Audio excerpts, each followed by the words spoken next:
की जमीन खाली कराओ, खाली कराओ। यूटी गवर्नमेंट, हाय हाय, यूटी गवर्नमेंट, हाय हाय। एंटी गवर्नमेंट, हाय हाय, एंटी गवर्नमेंट, हाय हाय, एंटी गवर्नमेंट। हाय हाय। देश के सरकारों को, देश के सरकारों को, गोली मारो सालों को, देश के सरकारों को, गोली मारो सालों को। गवर्नमेंट, हाय हाय, देश के सरकारों को, गोली मारो सालों को।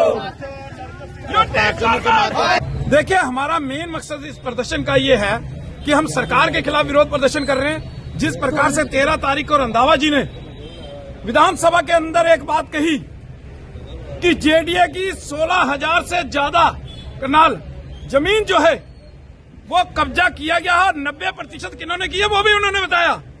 उसका पूर्ण समर्थन हम करते हैं और इस बात को लेकर हम पहले भी सड़कों के ऊपर आ चुके हैं।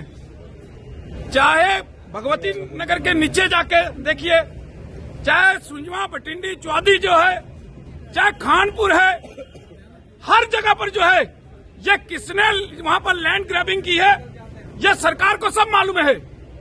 और रंधावा जी ने कहा कि अगर मैं कहूंगा तो इनको मिर्ची लगेगी, मिर्ची लगी। कश्मीर का एक एक नेता उनके खिलाफ बोला। क्यों बोला? क्योंकि ये सच है और उन्होंने जो बोला वो सच है कि यहाँ पर लैंड जिहाद जो है वो हुआ है और भारी मात्रा में हुआ है। और ये एक एक कनाल या 5-5 मरला नहीं, 100-100, 150-150, 200-200 कनाल जमीन जो है वो लोगों ने कब्जे कर जो है वो बेची है।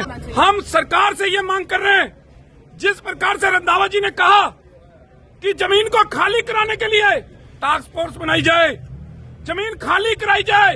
1 इंच जमीन जो है सरकारी, चाहे वो फॉरेस्ट लैंड है, चाहे जेडीए है या सरकार के कहीं भी अधीन आती है, वो किसी के कब्जे में नहीं होनी चाहिए। 2008 के बाद जो परिस्थितियां यहाँ पर बदलने का काम किया गया है, जनसंख्या संतुलन बिगाड़ने का काम किया गया है, वो सारा सामने है कि सुंजवा, बटिंडी, चौदी के अंदर विशेष समुदाय द्वारा किस प्रकार से जमीनें कब्जे की गई हैं। बेली चिराना हो या उसके साथ खानपुर हो या नगरोटा हाईवे के साइडों पे हो, वो किसने कब्जे की सब मालूम है। तो हमारी सरकार से मांग है कि हम पहले भी कहा है कि इनको जल्द से जल्द खाली कराया जाए। अगर नहीं खाली कराया जाएगा तो हम सड़कों के ऊपर उतरेंगे। अब हम पीछे नहीं हटेंगे, क्योंकि हम जम्मू के अंदर बाहर के किसी को भी जो है यहाँ पर कब्जे नहीं करने देंगे, वो भी सरकारी लैंड के ऊपर।